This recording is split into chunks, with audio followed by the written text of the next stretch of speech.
Shalom Aleichem, Erev Tov à tout le monde.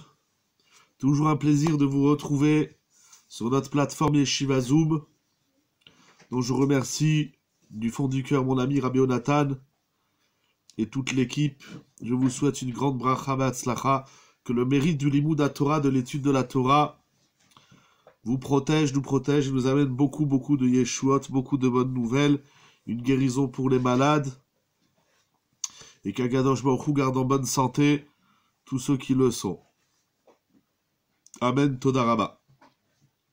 Dans la paracha de cette semaine, Parashat Beshalach, la Torah nous parle de ce qu'on appelle Parashat Haman.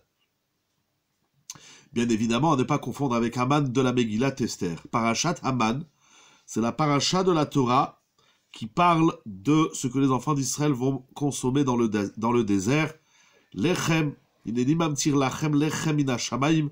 Akadosh Baruch Hu, il va faire pleuvoir, littéralement, il va faire pleuvoir du ciel du pain. Dans cette paracha, il y a quelque chose de très intéressant, c'est que en plus des lois liées à la manne, une des grandes questions d'ailleurs qui tourne autour de la manne, c'est de savoir quelle bracha les enfants d'Israël ont récité. C'est une longue étude dans les Mefarshim. De même, la Gemara nous enseigne que Moshe Rabbeinu, lorsque les enfants d'Israël ont mangé la manne, il leur a institué la première bénédiction du Birkat Hamazon. Ça, la Gemara dit dans Masechet Berachot. Donc la Parashat Haman, bien sûr, vous savez, c'est écrit dans les Sfarim, j'ai oublié la source, mais c'est des sources sérieuses, que mardi de Parashat Haman, donc exactement ce soir, nous sommes lundi soir dans la Torah, le soir va avant le jour, donc exactement ce soir, c'est ce soir et demain, le troisième jour de Parashat Haman, c'est une ségoula de lire Parashat Haman, c'est une ségoula pour la Parnassa. Il faut savoir que le Chafetz Chaim, dans son livre, maître et bien connu, le Mishnah Brura, il nous dit que celui qui lit Parashat Haman tous les jours, c'est une ségoula pour la Parnassa. Donc, il y a beaucoup de choses à dire autour de Parashat Haman. Mais ce qui est intéressant, c'est qu'en plus donc de toutes ces lois, de Birkat Hamazon, de la ségoula pour la Parnassa, ça parle de Emouna, c'est une très très grande paracha. Vous verrez dans Parashat Beshalach, après la traversée de la mer, la Gemara en parle en plusieurs endroits. Bref, à un moment donné, Moshe Rabbeinu, il va leur rappeler les lois de Shabbat Kodesh. Et Rashi écrit sur le pasouk Sham Samlo Chok Mishpat. Rashi dit que les enfants d'Israël, c'est basé sur la Gemara dans Masechet Sanhedrin, que Moshe Rabbeinu a enseigné les lois de Shabbat aux enfants d'Israël dès qu'ils sont sortis d'Égypte, avant même Matan Torah. Donc Shabbat, c'est une loi c'est une mitzvah qui nous a été transmise, commandée, ordonnée, avant même de recevoir la Torah. Bien évidemment, on va le voir aussi dans la paracha de Yitro, dans les Aseret Hadiberot, dans les 10 paroles, mais la paracha de Shabbat, elle commence la mitzvah. Shabbat, on en parle déjà dans Bereshit. Les premiers versets de la Torah, déjà nous parle après la création, nous parle du Shabbat. Shabbat, on en parle déjà donc au moment de Maaseh Bereshit, mais en termes, en notion de mitzvah, de commandement de la Torah, le Shabbat nous a été ordonné avant Matan Torah à un endroit qui s'appelait Mara. Pourquoi le mot Shabbat n'apparaît que dans cette paracha? C'est une très très bonne question. Très très bonne question. Là, je vous dis sérieusement, sous le moment, je n'ai pas de réponse. Très bonne question. Il faudra voir quand on étudiera la paracha si j'ai une réponse qui me vient ou si, bien sûr, les participants et participantes ont des réponses à suggérer, avec grand plaisir. En tout cas, donc la mitzvah de Shabbat nous a été ordonnée en termes d'ordre, vraiment de mitzvah. C'est pas seulement Dieu il a créé le monde et puis maintenant il a fait Shabbat, donc nous aussi vayichulu ha-shamayim, etc. En termes de mitzvah. La mitzvah de Shabbat, elle nous a été ordonnée et commandée avant même Matan Torah. Il y a des mitzvot qui nous ont été données avant même que la Torah elle nous a été donnée. Parce que sans cette mitzvah, sans Shabbat, on ne peut pas recevoir la Torah. On ne fait pas Shabbat après avoir reçu la Torah, on fait Shabbat avant de recevoir la Torah, afin de pouvoir recevoir la Torah. Alors je voudrais vous parler d'une halakha dans Shabbat, très intéressante. Je lisais dernièrement une tchouva de Rav Eliashiv alav shalom dans le Sefer Kitve Agrish, dans cette tchouvot sur Shabbat. Regardez la question qu'on va essayer d'étudier, de débattre ensemble ce soir. Il y a le Rav Moshe Philippe a demandé à Rav Eliashiv alav shalom la question suivante. Je vais vous lire la question et la réponse. Aïm mutar le'echol beShabbat eshkolit achetsuya lishtaim al yede kapit. Achilat aperi betzura zo mevia be'echreach leschitat mitz miaperi. Donc, Moshe Philippe a demandé à Rav Eliashiv, est-ce que Shabbat, on a le droit de manger un pamplemousse coupé en deux avec une cuillère. Il y en a qui adorent le pamplemousse, il y en a qui font ça sur le melon, il y en a qui font ça sur les kiwis, etc. Donc, en tout cas, la question, elle a été soulevée sur le pamplemousse. On prend un pamplemousse, on le coupe en deux, et ensuite, on met un peu de sucre, et on le mange avec la cuillère. Seulement, Moshe Philippe a posé la question à Rav Eliashiv, il a dit, mais de toute évidence, lorsque je vais introduire la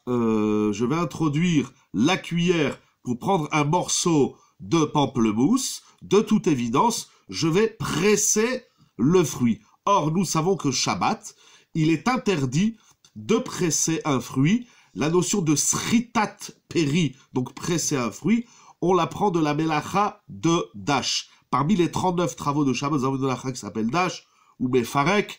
En tout cas, Shabbat, il est interdit de presser un fruit. Alors, ce monsieur a demandé au Rav, est-ce que Shabbat, on a le droit de manger un pamplemousse avec une cuillère? Lorsque vous introduisez la cuillère dans le pamplemousse, de toute évidence, elle va presser le pamplemousse. Encore une fois, la même chose, si c'est un melon, une pastèque, ou un kiwi, ou tout autre fruit soit-il. Rav Eliashiv a répondu, je vais vous lire sa réponse, Asur le'echol betsura zo. On n'a pas le droit de consommer un pamplemousse de cette manière. Pourquoi? Parce que nous savons qu'il y a une discussion, on va dire comme ça, il y a une halakha, Shabbat, c'est amené dans le Shulchan Aruch Siman Shin Chaf Seif Aleph, il y a une discussion Shabbat, est-ce qu'on a le droit de sucer un fruit? Par exemple, vous prenez un raisin, vous le mettez dans la bouche et vous l'écrasez. Alors l'écraser avec les mains, c'est sûr que c'est assourd. Mais si je le mets dans la bouche et je le tète, comme un enfant au sein de sa mère, c'est écrit dans la halakha que c'est permis. Ça s'appelle pas presser, ça s'appelle aspirer le jus. Mais, bien que certains interdisent, il faut voir sur place aussi le Mishnah Berurah dans Seif Katan Yudbet, en tout cas, de cette manière, Beofan chez Katafta, donc le Rav Eliashiv alav shalom y répond, il dit, en tout cas, ici ça n'a rien à voir, est-ce qu'on peut aspirer le jus d'un fruit, quand bien même là-bas on pourrait permettre, la halakha est retenue comme ceux qui permettent, en tout cas de manger le pamplemousse ou tout autre fruit avec une cuillère, que lorsqu'on va enfoncer la cuillère, il lui dit pshita, il est de toute évidence, sheyesh beze isur srita, qu'il y a ici l'interdiction de presser un fruit. Donc Rav Eliashiv dit que c'est assour, qu'il est interdit de manger un pamplemousse avec une cuillère Shabbat. Cela s'appelle sechita, ça s'appelle presser un fruit, ce qui est interdit le jour de Shabbat. Alors, je voulais savoir, d'abord, c'est l'opinion de Rav Eliashiv, bien évidemment, Rav Eliashiv, c'est un grand décisionnaire, alav shalom, mais je voulais réétudier cette souga avec vous, voir un peu ce que nous disent les décisionnaires, et on essaiera de dire une conclusion claire. Il est écrit dans le Shulchan Aruch, Zetim ve'anavim asur les sochatan, ve'im yatsu me'atzmam asurim. Ça veut dire comme ça. Dans les halachot de srita, dans l'interdiction de presser un fruit, les chachamim ont fait une distinction. Presser des olives et des raisins, c'est interdit Shabbat. Je prends des raisins, je les écrase dans un verre, j'aime le jus du raisin, par exemple, ou des olives, c'est un peu plus compliqué, mais des olives aussi. Ça, c'est assour de presser Shabbat. Ça, c'est Mina Torah. Les Chachamim ont interdit de presser tous les fruits. Parce que la Torah, elle parle beaucoup de l'olive et du raisin, donc c'est assour de presser mina Torah. Maintenant, les Chachamim ont étendu, aujourd'hui, il ne faut pas presser des fruits Shabbat. Shabbat, on n'a pas le droit de presser une orange. Vous voulez faire un jus d'orange, on ne peut pas presser une orange dans un verre. Je parle bien évidemment, on ne va pas étudier ce soir toutes les halachot concernant l'interdiction de presser un fruit, elles sont nombreuses, notamment une halakha qui est très connue et de façon bienveillante, bien évidemment, c'est que Shabbat, on a le droit, pour les Sfaradim, de presser un citron dans un verre, même si je veux récupérer le jus. Tout fruit, on a le droit de le presser sur un aliment, par exemple une orange. Par exemple, il y en a qui mangent des carottes râpées avec de l'orange. Alors, j'ai le droit de presser une orange sur un aliment, par exemple sur mes carottes. L'interdiction de presser, c'est lorsque je veux récupérer le jus. Excepté le citron, d'après le Shulchan Aruch, il dit clairement, Mutar lisrot limonish be Shabbat, on a le droit de presser un citron le jour de Shabbat, même si c'est pour le jus. Quelle est la différence avec le citron et tout autre fruit? C'est parce que le jus de citron, il ne se consomme pas tel quel. Il faudra toujours le mélanger avec un aliment. On ne boit pas du jus de citron pur. Ne me dites pas qu'il y en a qui le font, je le sais, mais on va d'après le Rov, comme la Gemara dit dans Srita, et comme toutes les mélachot de Shabbat, on va d'après la majorité du monde. Donc, à la base, Zetim va'anavim, c'est Asur minatora. Les autres fruits, c'est Asur midirabanan de les presser pendant Shabbat. Cependant, il y a des décisionnaires qui disent que de nos jours, dans les agrumes, donc comme le pamplemousse, les oranges, les clémentines, etc., ce sont des fruits qu'aujourd'hui on presse. On fait des jus, vous trouvez toujours dans les supermarchés des jus d'orange ou des jus d'agrumes. Donc, c'est aussi assour, ça peut être aussi assour min atora. Donc pour eux, on n'aura pas beaucoup de marge pour autoriser le pamplemousse à la cuillère. Le Shulchan Aruch nous dit également, ça vient de la Gemara, ve'im yatsu be'atzmam asurim. C'est-à-dire, pardon, j'ai oublié de fermer la parenthèse sur le citron, c'est que pour les Sfaradim, donc on a le droit de presser un citron dans un verre, même si c'est pour récupérer le jus, alors que les Ashkenazim se montrent plus sévères, le Chaye Adam notamment et d'autres poskim disent qu'aujourd'hui on fait des jus de citron, donc ce serait assou. Donc pour le citron, c'est une marloquette, les Sfaradim, les Ashkenazim. Encore une fois, la discussion, c'est lorsque je presse le citron dans un verre vide pour récupérer le jus. Mais presser un citron sur une salade, sur un aliment, ça s'appelle ochel letor ochel, et ça c'est permis pour tout le monde, aussi bien Sfaradim que Ashkenazim. Le Shulchan Aruch nous dit que dans les raisins et les olives, l'interdiction, c'est comme nous avons dit, de les presser, mais de même, ve'im yatsu me'atzmam asurim. Ça, c'est très important. Il nous dit le Shura en Siman Shinchaf, Orachayim Siman Shinchaf, Seif Aleph, que pour ce qui est des olives et des raisins, même le jus qui aurait été extrait du fruit, sans aucune action et intervention de l'homme.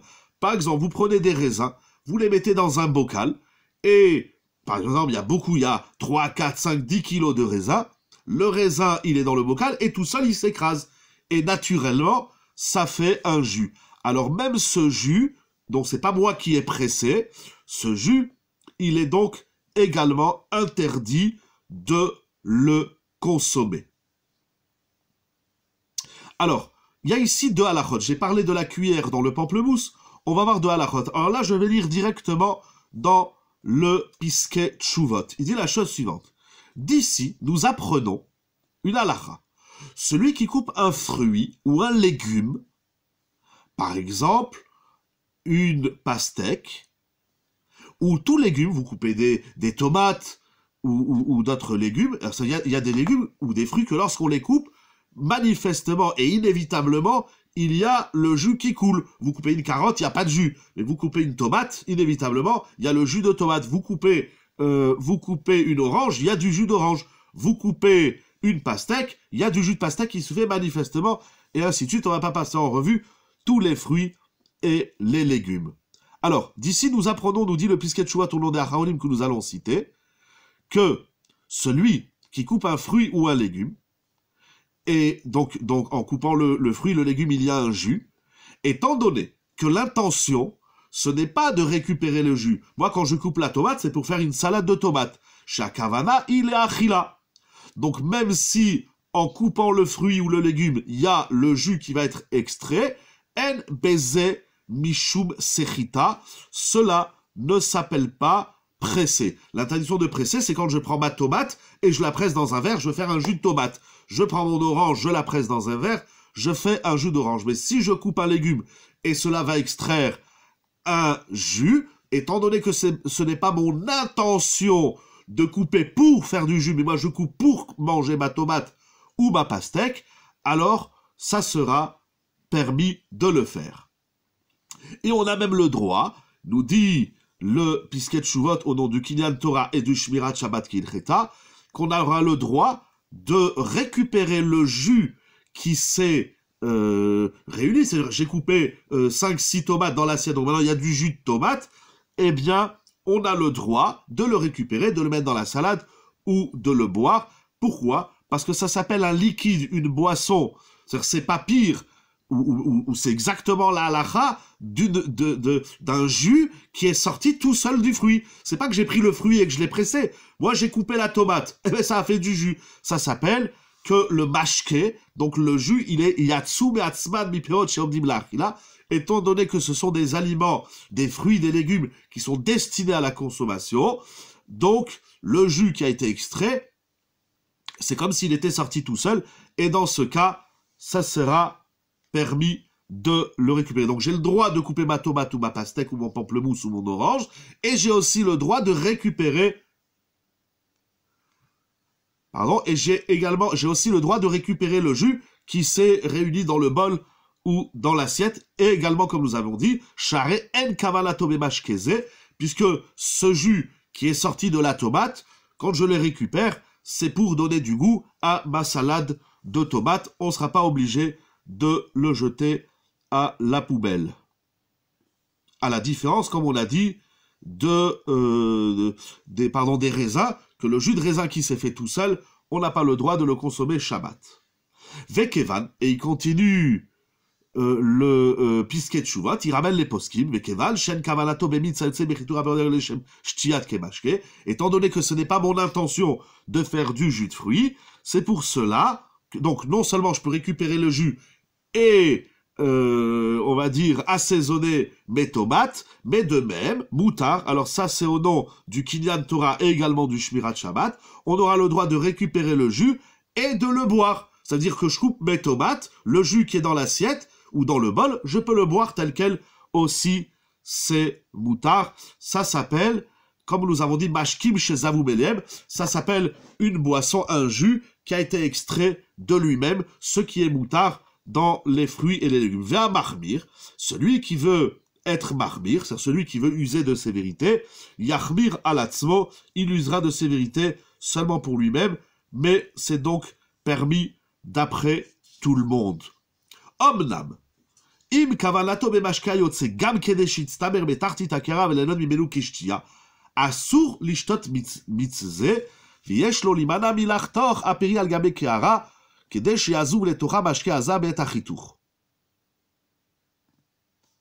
voilà. Cependant, si mon intention, je cherche le Sefer Shabbat Ka'alacha, il dit quelque chose d'incroyable. Il va aussi s'appuyer sur le Biur Halacha. En tout cas, ça se discute, nous allons voir. Certains poskim disent que si lorsque je coupe le fruit, j'ai l'intention, en plus de le couper en morceaux, pour faire ma salade, j'ai également l'intention, donc ça se joue dans la kavana, j'ai également l'intention de faire du jus de tomate ou du jus d'orange, là, il faudra s'abstenir. Donc on va dire, couper un fruit ou un légume pour faire une belle présentation d'une pastèque ou d'une tomate, et il y a du jus, c'est permis, on le récupère sans problème. Par contre, si on coupe le fruit dans l'intention également de produire du jus, alors ça, c'est un problème. C'est assour.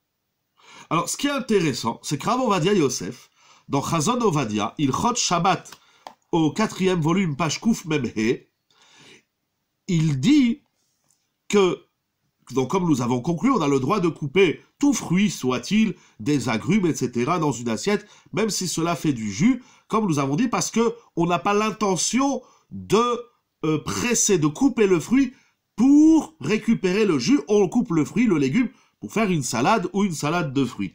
Cependant, Rav Ovadia Yosef, alav Shalom, il ramène, là aussi, au nom de Rav Eliashiv dans le livre Ashrei Aish, qui dit qu'on n'a pas le droit de couper un légume, un fruit, dans une assiette, parce que c'est évident qu'en coupant le fruit, il va y avoir du jus. Alors on va essayer de synthétiser. D'après Rav Eliashiv, on va dire d'abord l'opinion des plus sévères. D'après Rav Eliashiv, on n'a pas le droit de couper un légume ou un fruit si en le coupant, il va en extraire un jus. Deuxième sévérité de Rav Eliashiv, on n'a pas le droit de manger un pamplemousse avec une cuillère, parce qu'en mangeant le fruit avec la cuillère, c'est sûr qu'on va extraire le jus du pamplemousse. Cependant, Rav Ovadia Yosef, il n'est pas d'accord avec Rav Eliashiv déjà sur cette première halakha. On a le droit de couper un légume si l'intention c'est de faire une salade, ou de le rendre, on ne mange pas une tomate, s'il aime manger sa tomate comme il croque une pomme, pourquoi pas, mais celui qui veut se faire une belle salade, bien garnie, il veut bien couper ses tomates. Alors même si ça fait du jus, c'est moutard. Shmirat Shabbat Kilcheta, Rav Naivirt aussi y permet. Il va encore plus loin, il dit, et même après que tu as fini de couper tes tomates, et il y a du jus dans l'assiette, tu peux le boire parce que c'était pas dans l'intention. Ça s'appelle Mashkim chez Zavu Melem. Ça s'appelle un jus qui a été extrait, qui a coulé de lui-même naturellement du fruit. Donc, c'est permis. Ceci n'est pas inscrit dans l'interdiction. Rav Ovadia Yosef alav Shalom, il va ramener aussi beaucoup de acharonim qui permettent. Cependant, il continue Rav Rabinovitch, si je ne me trompe pas, c'est son nom. Oui, c'est ça, Rav Simcha Rabinovitch. Il continue et il dit donc dans Piskei Teshuvot, il dit la chose suivante. Quand on a permis de couper une tomate pour faire sa salade et de récupérer le jus, maintenant on va aller d'après les Mekinim, ceux qui permettent, et c'est comme ça, en vérité, ce qu'il écrit aussi Gdolei Zman et nous, la majorité des décisionnaires donc permettent, vous pouvez continuer à couper vos tomates pour faire une salade, toujours si c'est dans l'intention de faire une salade et non pas d'extraire le jus. Si on a l'intention d'extraire le jus, ça devient assourd. Je n'ai pas le droit de presser ma tomate avec la main ou avec un presse-agrumes ou un presse je sais pas quoi. Et de même si j'écrase la tomate, donc même si c'est avec le couteau pour extraire le jus, ça c'est assourd. Parce que dans Shabbat, j'ouvre une petite parenthèse, dans Shabbat, nous savons que l'intention, ce qu'on appelle la kavana, est un paramètre déterminant dans les interdictions de Shabbat. Nous allons revenir tout de suite sur cette notion très importante dans Shabbat. Mina Torah, d'après la Torah, la melacha, elle les définit seulement s'il y a une volonté, une kavana, un ratson, une volonté de faire la melacha. Les chachamim vont interdire, même si dans certains cas on n'a pas eu l'intention. En tout cas dans Srita, dans l'interdiction de presser un fruit, les chachamim ont interdit de presser un fruit ou de le couper en ayant l'intention de récupérer le jus. Je pense que j'étais assez clair. Sinon, vous pouvez lever le doigt, il n'y a pas de problème. En tout cas, lorsque je coupe mon fruit pour faire une salade, etc., ça, c'est complètement permis. Cependant, les poskim me disent, ramenez ici dans Piskei Teshuvot, si je coupe mon orange et j'appuie sur l'orange, pas pour la tenir. Si je l'attrape, bon, je l'attrape un peu fort, sinon elle me glisse. C'est dangereux avec le couteau, ça, il n'y a pas de problème. Mais si, lorsque je coupe mon orange en deux ou en quart, je fais exprès d'appuyer sur l'orange pour qu'il y ait un peu plus de jus, ça, bien évidemment, vous avez compris, c'est interdit. Chazaku Baruch, vous avez compris. Alors, cependant, il ramène aussi au nom du Brit Olam, et dans cette Teshuvot Aznid Berou, et c'est également l'opinion de Rav, du Chutshani de Rav Nissim Karlitz, et qui ramène également dans Rav Ovadia Yosef, il ramène également dans Chazon Ovadia, que de nombreux acharonim, de nombreux décisionnaires, écrivent que Shabbat, donc ça c'est la première halakha, vous avez compris, donc d'après Rav Eliashiv, on ne coupe pas des fruits ou des légumes parce que ça va faire un jus, mais nous avons vu les décisionnaires, et notamment Rav Ovadia Yosef, c'est également écrit comme ça dans Yalkut Yosef, et c'est l'opinion de Rav Shlomo Zalman Auerbach, du Shmirat Shabbat et de beaucoup d'Acharonim. On a le droit de couper un fruit ou un légume, même si cela va extraire son jus, puisqu'on n'a pas l'intention de faire du jus, mais on a l'intention de couper un fruit. Si j'ai l'intention de couper le fruit, il ne faut pas que je l'écrase davantage pour qu'il y ait plus de jus qui en sorte. Ça, c'est assourd. Lorsque j'ai coupé mon légume et mon fruit, et il y a du jus qui est sorti, j'ai le droit de le consommer, ou directement, ou de le reverser dans la salade. Ça, c'est la conclusion. Maintenant, revenons à la deuxième question. Est-ce qu'on a le droit de manger un pamplemousse? Un avocat, il n'y a pas de problème. Vous mangez un avocat à la cuillère, il n'y a pas de jus. Mais, encore une fois, par exemple, un kiwi, un pamplemousse ou d'autres fruits, lorsqu'on mange avec la cuillère, ça, là aussi, ça presse sur le fruit et donc ça extrait le jus. Donc nous avons dit que Rav Eliashiv interdit. Mais par contre, ce qui est très intéressant, c'est que Rav Ovadia Yosef, sur la question du pamplemousse, il ramène au nom de Rav Eliashiv qui a dit que c'est permis. Alors je comprends plus rien, parce que Rav Eliashiv, je vous ai lu dans cette chouvot, Kitve Agrish, il dit Kitve Agon Rav Yosef Shalom Eliashiv, il dit clairement que c'est assourd de manger un pamplemousse avec la cuillère, ça s'appelle presser.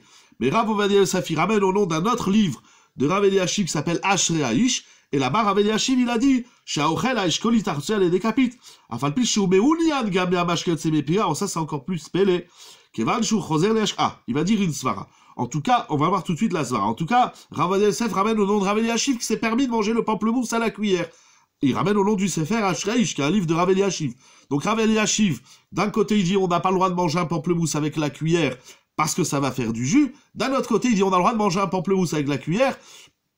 Alors je comprends pas, Rav Eliashiv il permet ou il interdit? Qu'il y ait une discussion dans les décisionnaires, ça me dérange pas. C'est normal, c'est toute la Torah. Mais pourquoi Rav Eliashiv, un coup il dit que c'est permis et un coup il dit que c'est interdit? Nous allons revenir tout de suite sur cette question. Tout d'abord revenons sur le fond de la question. A-t-on le droit de manger un pamplemousse avec une cuillère? Alors, Shmirat Shabbat, Keil Cheta, et également Rav Ovadia Yosef. Je vais lire dans Rav Ovadia Yosef, mais c'est que l'intention n'est pas d'extraire le jus. Alors, si l'intention n'est pas d'extraire le jus, merci que vous intervenez, ça me rappelle que je voulais d'abord affiner la chita de ceux qui interdisent. Alors, l'intention n'est pas de boire le jus. Alors, vous savez, c'est très intéressant, parce que, donc, je disais, Rav, le Brit Olam, Rav Binyamin Yehoshua Zilber, et le Chouchani et Rav Nissim Karlitz, ils disent quelque chose d'incroyable. Ils disent, lorsqu'on mange le pamplemousse avec la cuillère, on a aussi l'intérêt du jus.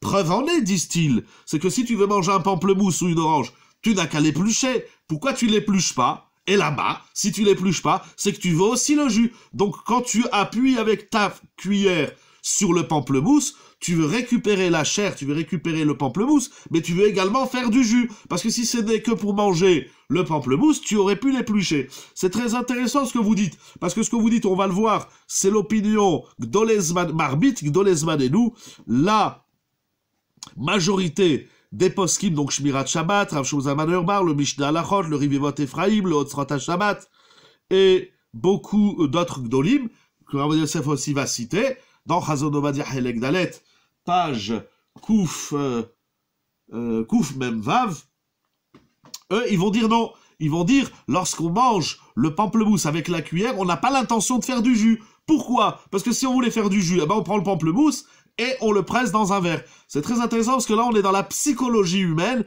et la halacha qui, comment on va dire, qui traite de cette psychologie. C'est-à-dire, pourquoi tu manges ton pamplemousse avec une cuillère? Ah ben, je sais pas, des raisons, il y en a plein. D'abord, c'est un peu plus classe que d'ouvrir un pamplemousse et de manger les quartiers. Ou bien bon, c'est plus joli. Voilà, on a un couvert spécial. C'est plus noble, c'est plus respectueux devant les invités. Ok, mais Rav Zilber et Rav Nissim Karlitz, ils disent non, mais si c'est pour manger le pamplemousse, tu n'as qu'à l'éplucher et le manger. Et là-bas, si tu fais avec la cuillère, c'est que tu veux aussi le jus. Il faudra répondre à cette question. D'un autre côté, les autres poskim, ils disent pas du tout. Si je veux du jus, je presse le fruit. Si je le mange avec la cuillère, c'est pas pour faire du jus. Ah, très bien. Alors maintenant, on a une discussion. Seul qui mange le... C'est incroyable ce qu'on est en train de dire. C'est comme pour le sushi. Exactement. Exactement. Voilà, c'est ce qu'on avait étudié dans le sushi. Dans la bracha Chazakubaour, merci beaucoup de le rappeler, vous faites un très bon parallèle. Donc, alors maintenant, qu'est-ce qui se passe? Celui qui mange, ça va, il faudra répondre aux deux. Ça veut dire, peut-être qu'il a les deux intentions. Je mange avec ma cuillère mon pamplemousse ou mon kiwi pour récupérer le fruit et le jus. Donc, je peux avoir deux intentions. Ça, c'est une grande souya dans ma Sechet Shabbat. Il y a le fameux Rajba avec le Tzvi Babaït. Bon, il y a une très grande souya. Si maintenant, dans mon acte, j'ai l'intention de faire quelque chose de permis et quelque chose d'interdit en même temps, ça rejoint aussi psychréché. On va y arriver tout de suite. Ça veut dire comme ça. Donc d'abord, je dis c'est intéressant, la psychologie de l'être humain qui mange un pamplemousse avec une cuillère. Nous, on se pose pas toutes ces questions. Heureusement qu'on a tous ces grands maîtres de la halakha pour nous inviter à toutes ces réflexions. D'autant plus qu'on est encore une fois dans les lois de Shabbat. Et Shabbat, c'est très chamour, c'est très sévère, il faut faire très attention à Botaï. Il faut qu'on se renforce encore plus dans la mitzvah du Shabbat. Eh ben oui, dans un pamplemousse et sa cuillère, ou dans un kiwi et sa cuillère, nous avons une question fondamentale. Quelle est l'intention de l'homme? Cependant, l'intention ne répond pas à tout. Pourquoi? Parce que nous avons dans Shabbat une notion qui s'appelle psychréché. Psychréché, ça veut dire comme ça. Shabbat, je fais une action qui est permise. On va donner quelques exemples. Mais voilà que mon action permise déclenche inévitablement et inéluctablement une action interdite. C'est ce qu'on appelle psychréché.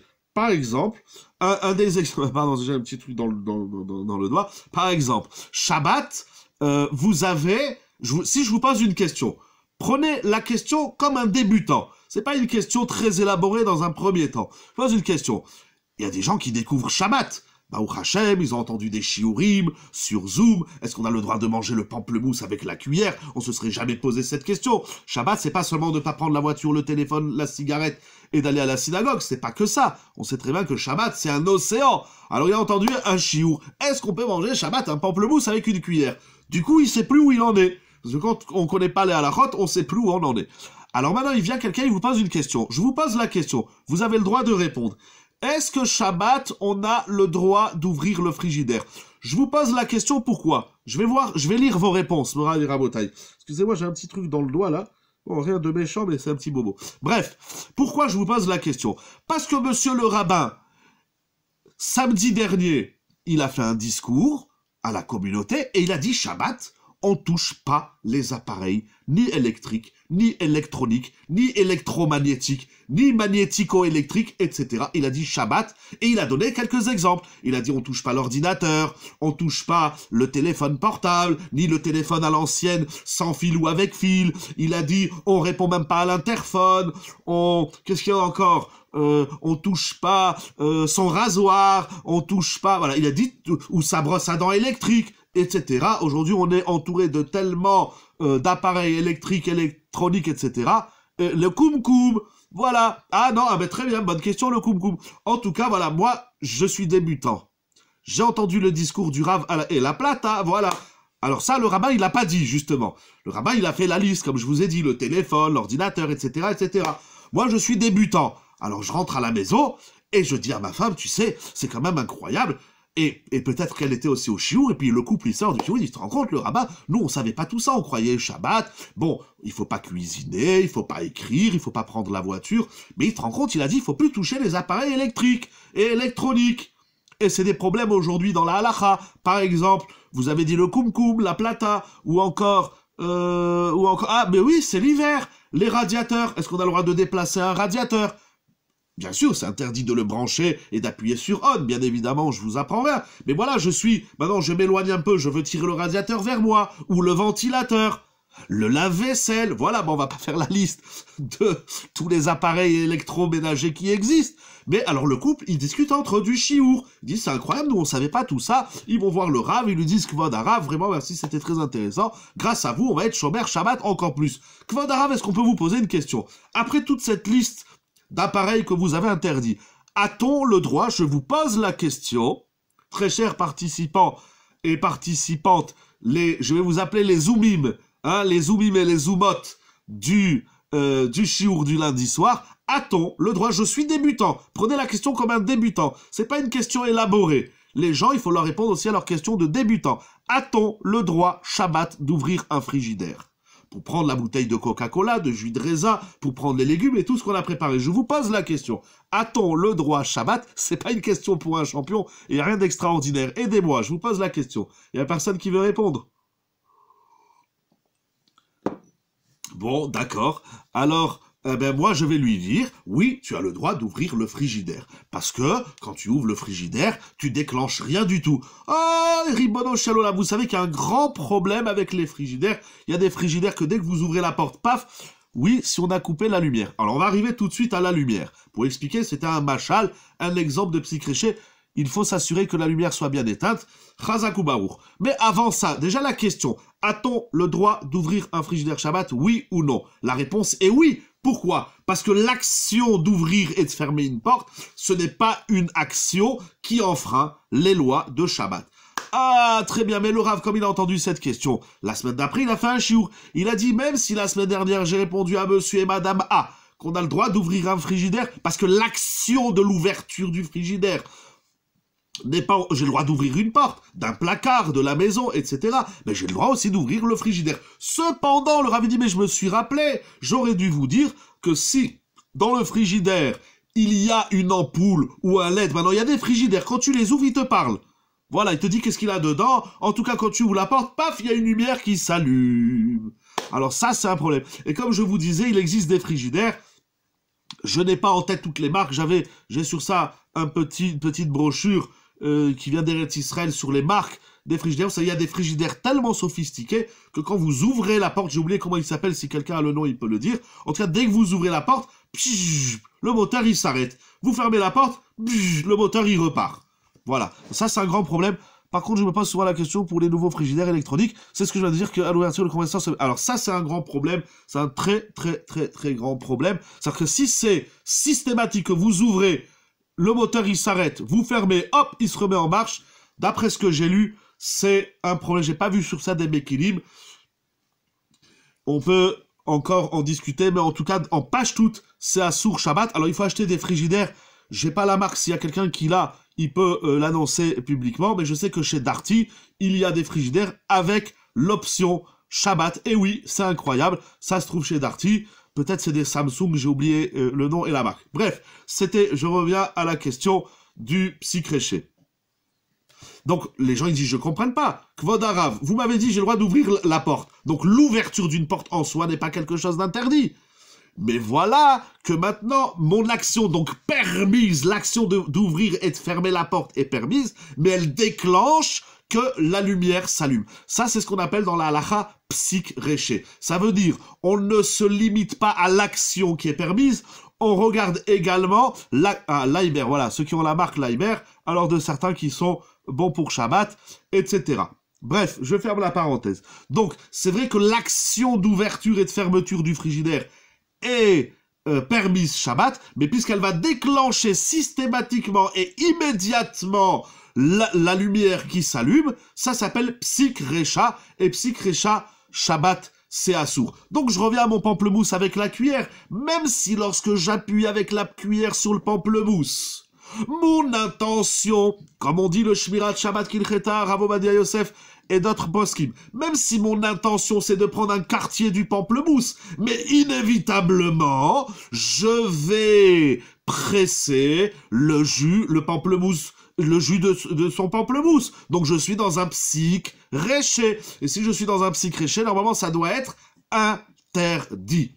Alors ici, on va faire appel, et si on laisse longtemps la porte ouverte, ça augmente l'activité du moteur. Je veux pas... Voilà, j'ai fermé la parenthèse du frigidaire, je n'aurais même pas dû rentrer dans ça. Je ne vais pas revenir sur la question du frigidaire, je vous dis, voilà, simplement, c'est la conclusion des poskim. Les frigidaires que quand vous ouvrez, vous fermez, ils s'arrêtent systématiquement et ils se remettent en marche systématiquement, c'est Assour Shabbat. Il y en a qui mettent des minuteries sous le frigidaire, ou alors dans les frigidaires anciens, on n'a pas besoin d'acheter des frigidaires à 4000 €, on peut acheter des frigidaires simples, ça marche très bien, et même maximum au bout de 2 ans, ils se cassent, c'est pas grave. Au lieu d'acheter un frigidaire à 1200 € que vous gardez 10 ans, vous rachetez un frigidaire à 200 € tous les 3 ans, c'est pas grave aussi. Bref, c'est un problème. Je ferme la chéla du frigidaire shabbatique. Si on appuie longtemps sur le pamplemousse, oh, alors ça veut dire comme ça. J'ai mon pamplemousse, donc il est dans l'assiette, je le tiens. Alors si, en le tenant, il se presse un peu, c'est pas grave. Si je fais exprès d'être bien appuyé, comme ça quand je vais prendre avec la cuillère, j'ai aussi du jus, ça on a déjà dit que c'est un problème. Maintenant je suis dans un cas simple, j'ai mon pamplemousse, je me suis pas posé toutes ces questions, j'ai mon pamplemousse, je rentre la cuillère.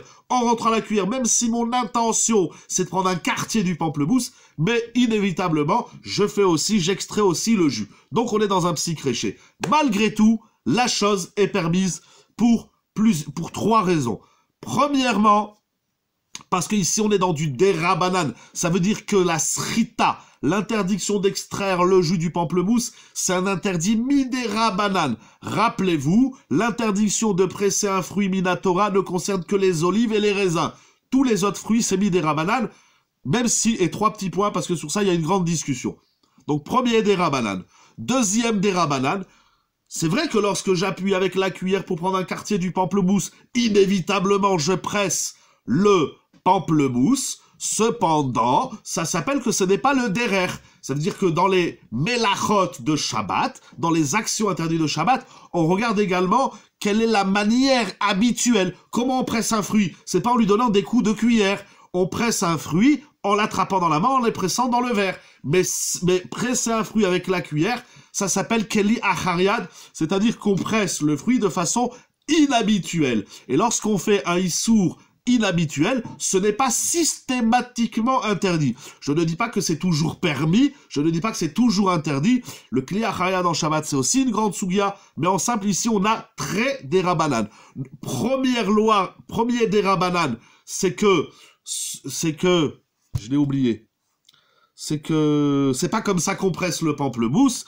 Et premier derabanan, ah oui, c'est qu'on est dans le pamplemousse, et la srita du pamplemousse, c'est un issour derabanan. Qu'est-ce qu'on a gagné de dire que c'est derabanan?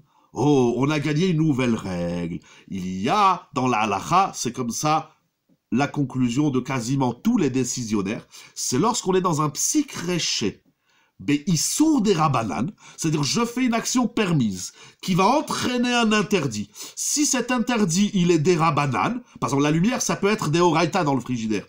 Ça peut, je dis, c'est pas systématique, ça dépend les lumières, etc.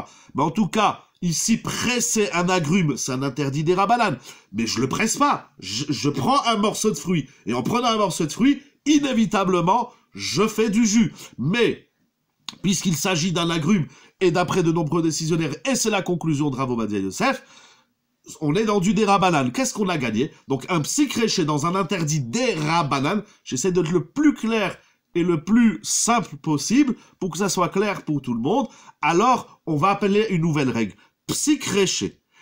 Issour derabanan, concernant un interdit derabanan, delonichale, qui ne m'intéresse pas. C'est moi, je suis pas en train de presser, ou deloichpatle, je suis pas en train d'appuyer avec ma cuillère pour faire du jus. Donc, s'il y a du jus, très bien, et s'il y a pas de jus, eh ben, je serai pas malheureux.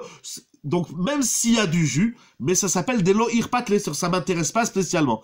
Et si ça m'intéresse pas spécialement, psychrèche et delonichale, beissour derabanan, delonichale, c'est permis. Ça, c'est le deuxième derabanan. La troisième, et enfin, pour terminer, la troisième raison, c'est écrit dans Yalkut Yosef, Rav Ovadia Yosef aussi, il ramène d'ailleurs Yalkut Yosef, c'est écrit, et également dans Pisket Shuvot, il dit comme ça, regardez, quand vous mangez votre pamplemousse ou votre kiwi, que vous appuyez avec la cuillère, donc ça fait du jus, mais ce jus, vous allez le manger avec le fruit. C'est pas, il y a du jus, je pousse le jus, et après je récupère le fruit. Je le mange en même temps. Et donc ça s'appelle mashke abale ochel. On a déjà appris dans les ilchot srita. Retenez bien cette règle. Shabbat, on n'a pas le droit de presser aucun fruit. Mais si je presse le fruit sur un aliment, et si on veut boire le jus qui reste au fond du fruit. Oui, mais ça c'est ce qui reste. À la fin, ce sera moutard aussi. Parce que c'est pas mon intention. Il y a plein de dérabanan. C'est un cumul de svarot, mais on n'a pas besoin de toutes les svarot pour permettre.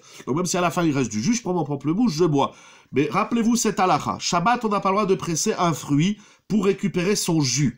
Mais si je presse le fruit directement sur l'aliment, vous avez une salade. Vous voulez presser une orange. Vous voulez presser un kiwi sur un gâteau. C'est-à-dire, si le jus, il va directement dans l'aliment, hein, pas en ricochet, c'est pas je presse le kiwi dans un verre, et après le jus de kiwi, je le presse sur un aliment. Ça, c'est un problème. Mais je prends mon kiwi et j'arrose mon gâteau, ou ma salade de fruits. Ça, c'est complètement permis. Et c'est exactement ce qui se passe dans le pamplemousse. Lorsque vous appuyez le pamplemousse, c'est vrai qu'il y a du jus, mais le jus, vous allez le consommer avec le fruit. Alors avec ça, et donc en conclusion, voilà, si vous voulez en conclusion, on a le droit de couper des fruits et des légumes, même si ça fait du jus, si on a l'intention de les couper pour les manger. Si on a l'intention de les couper pour faire du jus, alors ce sera problématique. Lorsqu'on les coupe pour faire des salades de fruits, de légumes, le jus, on peut le récupérer et le boire tel quel. C'est la conclusion de la majorité des décisionnaires. On peut faire comme ça Shabbat. Deuxième halakha, a-t-on le droit de manger un kiwi ou un pamplemousse avec une cuillère? Conclusion de la majorité des poskim d'Acharonim, oui, il sera permis. Encore une fois, si j'ai l'intention d'appuyer, normalement, c'est-à-dire je tiens mon pamplemousse, pas comme un sauvage, je prends ma cuillère et je prends un morceau de fruit, même si inévitablement ça fait du jus, ça sera permis. Et là aussi, le jus restant, on aura le droit de le boire. Pour terminer, Moraï Verabotai, j'ai posé une question. Et les pépins du pamplemousse. Les pépins du pamplemousse, vous rentrez dans la chéla de Borer. J'essaie de me remémorer et couper des raisins. Alors, couper des raisins. Alors, qu'est-ce qu'il a dit? Alors, il y a plein de questions. Encore une fois, vous avez dit, les pépins. Les pépins, alors, il faut que je me rappelle Borer. Je vais essayer de me rappeler Borer. Alors, les pépins, il faut savoir. Hein, je réponds très vite. Là, je ne vais pas faire la démonstration. Peut-on pas, par exemple, introduire une paille dans un fruit pour boire le jus? Ça, c'est un problème. Est-ce que ça s'appelle motzetz? Vous posez une très bonne question. Comme ça, j'ai envie de dire c'est tard. Là, c'est un psychréché de l'onichale en deoraita. De quoi vous parlez là? J'ai pas bien compris la question du psychréché de l'oraita. Alors, attendez, il y a 3 questions. Alors, d'abord, les pépins. Alors, question par question. Voilà, rappelez-vous vos questions, vous les réécrirez question par question. Donc, les pépins. Il faut savoir s'ils sont juste posés sur le fruit, ça s'appelle pas borer. Mais s'il faut aller le chercher à l'intérieur du fruit, c'est une grande discussion dans la halakha. Mais si c'est derech achilato, comme par exemple la pastèque, bien que certains décisionnaires interdisent, mais Rav Ovadia Yosef, alav shalom shmirat shabbat, ki ilcheta, Yalkut Yosef, et d'autres ils disent que c'est moutard, ça s'appelle derech achila, c'est comme ça qu'on mange, c'est comme un poisson, vous avez le droit d'enlever les arêtes, c'est comme ça qu'on mange. Je suis pas là en train de trier, mais puisque la raison c'est que ça s'appelle derech achilato, j'ai le droit de le faire au moment où je mange. Vous n'avez pas le droit avant le repas de préparer les pamplemousses, d'enlever les noyaux, ou de préparer la pastèque, d'enlever les noyaux, ça c'est plus derech achilato. Derech achilato c'est au moment où je mange, donc au moment où je mange la pastèque, ou le pamplemousse, j'ai le droit d'enlever les noyaux, même s'il y a certains décisionnaires qui l'interdisent. Regardez le Mishnah Bura dans Ilchot Borer Siman Shinyutet. Après, il y a eu d'autres questions. Mettre la paille dans le fruit. Ou là, vous me posez une bonne question. Est-ce que ça s'appelle motzetz? Avec la paille, juriste, non, avec la paille, vous triez pas. Vous mettez la paille, c'est une bonne question, vous introduisez la paille, je sais pas moi, dans un ananas ou dans n'importe quel fruit, et vous aspirez le jus. Est-ce que ça s'appelle motzetz? Parce qu'encore une fois, le Shulchan Aruch, il a dit même dans le raisin, si je mets le raisin et j'aspire le jus, je l'ai pas pressé. Donc, apparemment, je dis bien apparemment, mais je vous laisse vérifier. Blineder, j'essaierai de vérifier avant lundi prochain pour dire la halakha avant le shiur, si j'oublie pas Blineder. Mais apparemment, c'est moutard. Vous savez quoi? Attendez, je vais voir tout de suite dans Pisket Shuvot s'il en parle. Voilà, moutard les sasvim, il a un avim. Quand je les pérodes, je vais il est la halakha, c'est ce qui m'a mishtabura.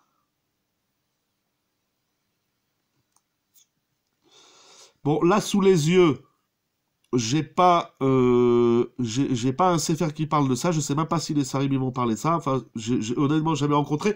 Mais apparemment, ça s'appelle motzetz. Donc,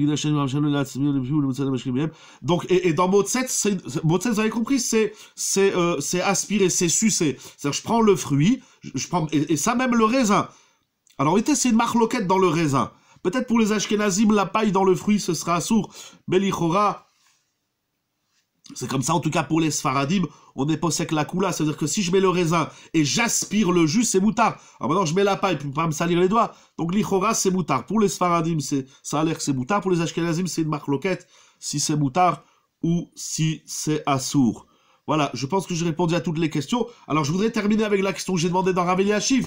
Alors, Rav Eliashiv, dans Kitve Agad Rav Yosef Shalom Eliashiv, il dit que c'est assour le pamplemousse. Dans Ashreaïch, il dit que c'est moutard. Comment on fait? Alors, j'ai trouvé que un des Talmidim, je ne sais pas si je vais retrouver son nom, un des élèves de Rav Eliashiv, il s'est posé la question, alors Rav Israël Zon, un grand Talmid de Rav Eliashiv, et il dit concernant le pamplemousse dans la cuillère, des fois Rav Eliashiv, il disait que c'était moutard.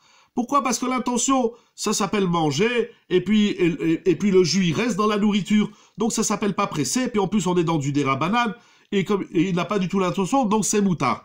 D'un autre côté, il disait, Rav Eliashiv, c'est psychréché, c'est sûr que ça va faire du jus. Alors, conclusion, il dit le Rav Israël Zon, le Talmid de Rav Eliashiv, il dit, lorsqu'on mange un pamplemousse avec la cuillère, le jus, il vient avec l'aliment. Donc lui, il dit, si le jus, il vient avec l'aliment, c'est sûr que c'est permis, même d'après Rav Eliashiv. Si le jus, on le consomme indépendamment de l'aliment, alors pour Rav Eliashiv, il y aura lieu d'être marmire sur le jus, mais encore une fois, conclusion de la majorité des poskim, comme c'est ramené chez Akol sur le jus que je suis. Non, non, parce qu'il y a aussi de la chair.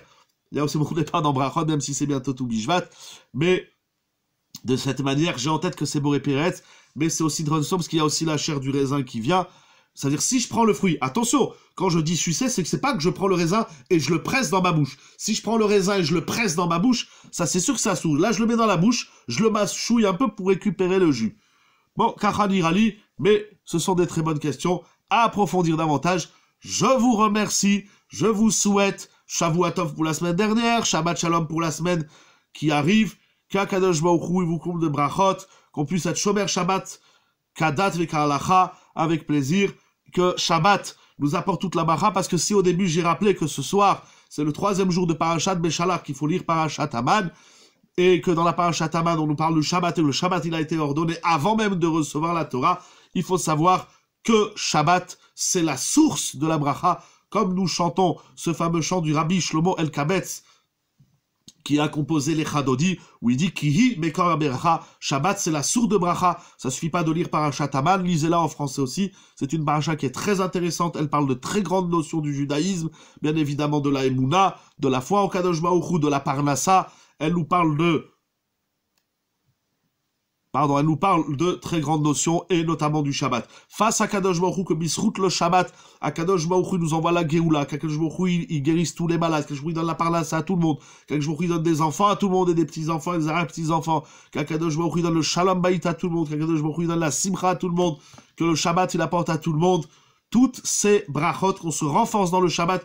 Vous avez vu comme quoi une petite question qui paraît vraiment, moi quand j'ai lu cette question, je rigole un peu au fond de moi, ça veut dire que c'est très intéressant de savoir comment on mange un pamplemousse Shabbat. Eh ben oui, c'est ça nos problèmes existentiels. Nos problèmes existentiels, c'est pas tant de savoir si il y aura confinement ou pas, laissons le président de la République travailler avec son équipe. Nous, notre souci, avec tout le respect qu'on lui doit, bien évidemment, notre souci, c'est comment on mange un pamplemousse Shabbat. Et vous allez voir que dorénavant, vous allez faire attention, et merci beaucoup Todarama pour tous vos brachot et vos souhaits, que je vous en souhaite autant, et Bisrout, qu'on fait attention comment on mange un pamplemousse Shabbat, qu'Akadosh Baruch Hu, il amène à tout le monde des Yeshuot, des Niflaot, des Nissim, et la Géoula pour tout le clan d'Israël. Amen, Kenny Rasson, Bisrout de Limonatoire. Merci beaucoup Rabbi Jonathan et toute ton équipe, Todarama. Shabbat Shalom, Besorot Tovot, je vous dis à lundi prochain, et également à jeudi pour la Paracha Be'ezrat Hashem.